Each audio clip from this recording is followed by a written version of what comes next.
എല്ലാവർക്കും കൂടി ആലോചിച്ച് പതിവ് ഒരു മറുപടി പറഞ്ഞാൽ പോരായിരുന്നു മധു. വിശ്വനാണത് ചോദിച്ചത്. എത്ര ആലോചിച്ചാലും ഇഷ്ടമായില്ലെന്നൊരു തീരുമാനം ഇവിടെ ഉണ്ടാവാൻ പോകുന്നില്ല. പിന്നെ വെറുതെ സമയം കളഞ്ഞിട്ട് എന്തിനാ? ആപ്പാപ്പം കാര്യങ്ങൾക്ക് ഒരു തീരുമാനം ഉണ്ടാക്കണം, മധു പറഞ്ഞു. കുടുംബത്തിൽ ആരോടും ആലോചിക്കാതെ ഒറ്റയ്ക്ക് ഒരു കല്യാണം തീരുമാനിക്കാൻ മാത്രം നീ വളർന്നോ? മീനാക്ഷിയമ്മ പറഞ്ഞ് കണ്ടുട്ടി. ആ, വളർന്നു. എൻ്റെ മോളുടെ കല്യാണം തീരുമാനിക്കാനേ എല്ലാവരോടും ആലോചിച്ച് തീരുമാനിക്കേണ്ട കാര്യമൊന്നുമില്ല. മധുവും വിട്ടുകൊടുത്തില്ല. എങ്കിൽ പിന്നെ എന്തിനാ ഞങ്ങളെയൊക്കെ വേഷം കടിച്ച് വരുന്നവർക്ക് മുന്നിൽ ഇരുത്തിയത്? മീനാക്ഷിയമ്മ അരിശത്തോടെ തിരക്കുമ്പോൾ മഹിയും മീരയും അവിടുന്ന് എണീറ്റ് മുറിയിലേക്ക് പോയി. നിങ്ങൾ ആരും കെഞ്ചിക്കൊണ്ട് വന്ന് ഇരുത്തിയതൊന്നും അല്ലല്ലോ, സ്വന്തം ഇഷ്ടത്തിന് വന്ന് ഇരുന്നതല്ലേ? മധു അമ്മയെ സൂക്ഷിച്ചു നോക്കി. മീനാക്ഷിയമ്മ പകരം ഒന്ന് തുറച്ചു നോക്കി. അച്ഛനുണ്ടായിരുന്നെങ്കിൽ നിന്റെ ഈ തനിഷ്ടം വല്ലതും നടക്കുമായിരുന്നോ? മീനാക്ഷിയമ്മ ശോഭിച്ചു. ഞാൻ എന്ത് തനിഷ്ടം കാണിച്ചെന്നാ? ഞാൻ എൻ്റെ മോൾക്ക് യോജിച്ച് നല്ലൊരു പയ്യനെ കണ്ടെത്തിയതാണോ ഇത്ര വലിയ തെറ്റ്? മധു മുഷ്ടിലോടെ പറഞ്ഞു.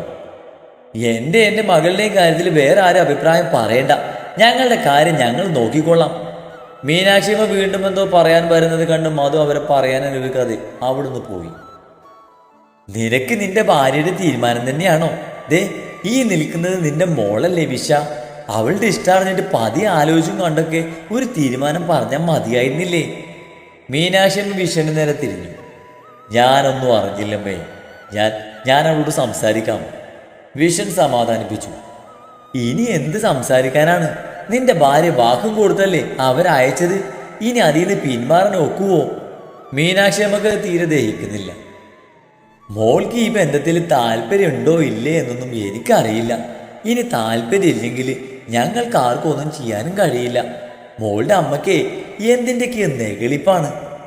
മീനാക്ഷിയമ്മ ദിയയോട് പറഞ്ഞു. ദിയക്കൊരു താല്പര്യക്കുറവുണ്ടെന്ന് അവളുടെ ചുവന്ന് കലങ്ങിയ കണ്ണുകൾ കാണുന്ന ആർക്കും മനസ്സിലാവും. ദിയ മുഖം അമർത്തി തുറച്ച് അവർക്കിടയിൽ നിന്നും ഒഴിഞ്ഞു മാറി മുറിയിലേക്ക് പോയി. വരലക്ഷ്മിക്ക് പാവം തോന്നി. വിവാഹം വേണ്ടെന്ന് അവൾ ആവർത്തിച്ച് പറഞ്ഞതാണ്.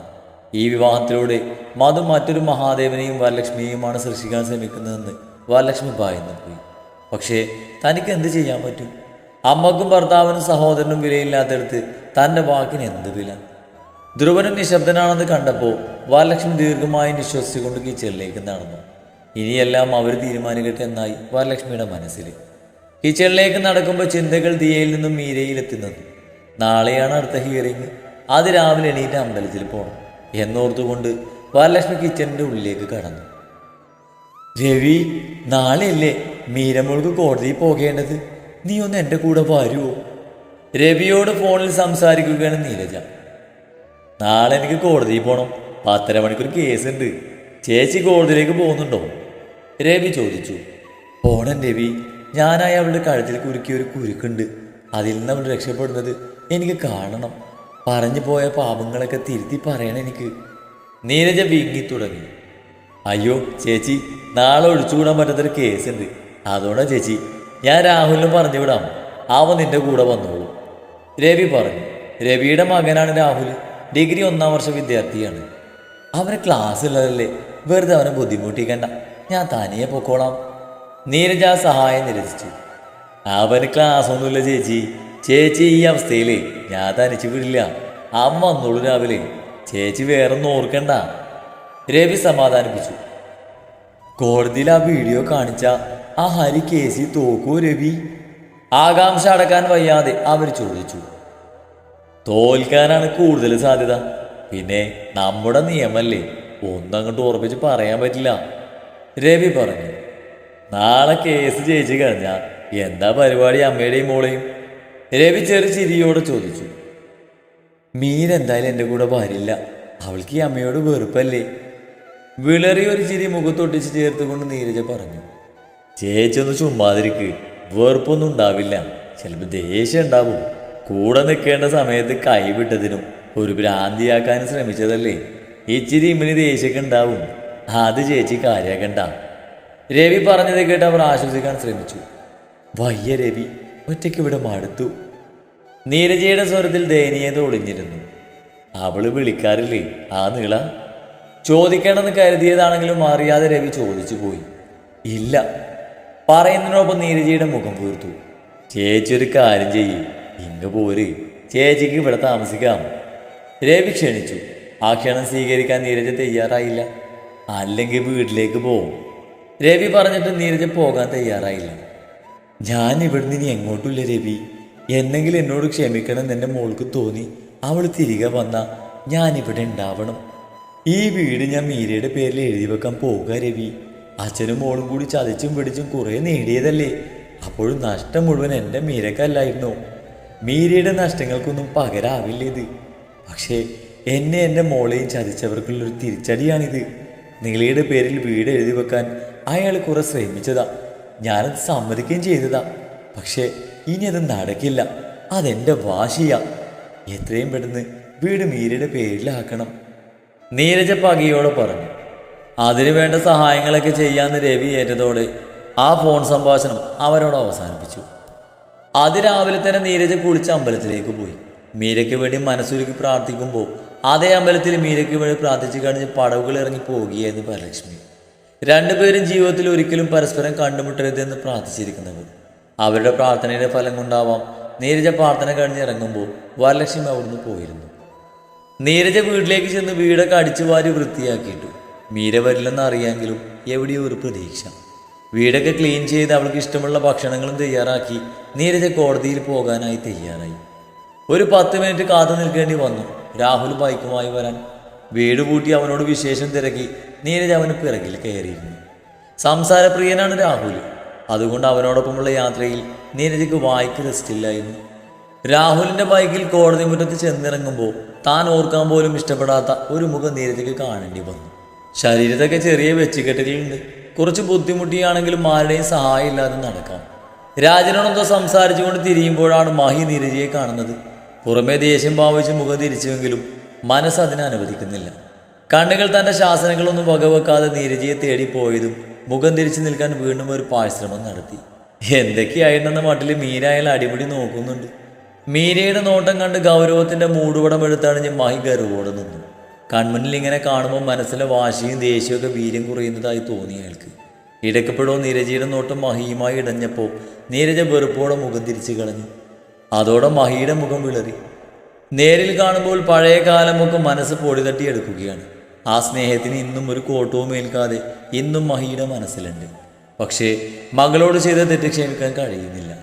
എല്ലാവരും പറഞ്ഞത് കേട്ട് ഹരിയുടെ വീട്ടിലേക്ക് അവൾ തിരികെ പോയിരുന്നുവെങ്കിലോ, അവിടെ വെച്ച് അവൾക്ക് എന്തെങ്കിലും സംഭവിച്ചിരുന്നെങ്കിലോ, ഈ ഭൂമിയിൽ തനിക്കൊരു മകളുണ്ടെന്ന് അറിയാതെ അവൾ ഈ ലോകം വിട്ടു പോകേണ്ടി വന്നിരുന്നെങ്കിലോ, അങ്ങനെയൊക്കെ ചിന്തിച്ചു പോകുമ്പോൾ മഹിക്ക് വല്ലാതെ ദേഷ്യം വരും. നരേന്ദ്രൻ എന്ന ഭർത്താവിനെ വിശ്വസിച്ച് തൻ്റെ മകളെ ചതിക്കുടിയിലേക്ക് തള്ളിവിടത് ഓർക്കുമ്പോഴൊക്കെ മഹിക്ക് നീരജയോട് വിദ്വേഷം തോന്നാറുണ്ട്. പക്ഷേ നേരിലിങ്ങനെ കണ്ടുകൊണ്ടിരിക്കുമ്പോൾ മനസ്സ് പഴയകാലം മയവിറക്കുമ്പോൾ ആ വിദ്വേഷമൊക്കെ അലിഞ്ഞില്ലാതാകുന്നത് പോലെ തോന്നി. ഇനി അവിടെ നിന്നാൽ കണ്ണുകൾ ചതിക്കുമെന്ന ബോധം വന്നിട്ടാവാം മഹി അവിടുന്ന് മാറി നിന്നു. ആ നേരം കൊണ്ട് നീരജ മീരയുടെ അടുത്തേക്ക് ചെല്ലാൻ കൊതിച്ചു. മുന്നോട്ട് കാലെടുത്ത് വെക്കും മുന്നേ മീര അച്ഛൻ്റെ അരികിലേക്ക് പോയി നിന്നു. അതോടെ നീരജ നിന്നിരുത്തേനെ നിന്നു. അയാൾ ഉള്ളിടത്ത് നിൽക്കാൻ മനസ്സുകൊണ്ട് ഇപ്പോഴും ഇഷ്ടപ്പെട്ടിരുന്നില്ല നീരജ. രാഹുൽ നീരജയ്ക്ക് കൂട്ടായി അവിടെ തന്നെ നിൽപ്പുണ്ട്. മീര തങ്ങളുടെ അടുത്തേക്ക് വരാത്തത് അവൻ ശ്രദ്ധിച്ചു. അതിൻ്റെ കാരണം അവനും അറിയാം. ഓയ് മീരജി! അവൻ നീരജയുടെ സങ്കടം കണ്ട് മീരയെ ഉറക്കെ വിളിച്ചു. മീരയ്ക്കൊപ്പം മഹിയും തിരിഞ്ഞു നോക്കി. രാഹുലിനെ നോക്കിയ മഹിയുടെ കണ്ണുകൾ നീരജയിലേക്ക് തെന്നി വീണു. വാ! മീര നോക്കുന്നത് കണ്ട് രാഹുൽ കൈകാട്ടി വിളിച്ചു. അവൾ നീരജയെ ഒന്ന് നോക്കി രാഹുലിൻ്റെ അടുത്തേക്ക് നടന്നു.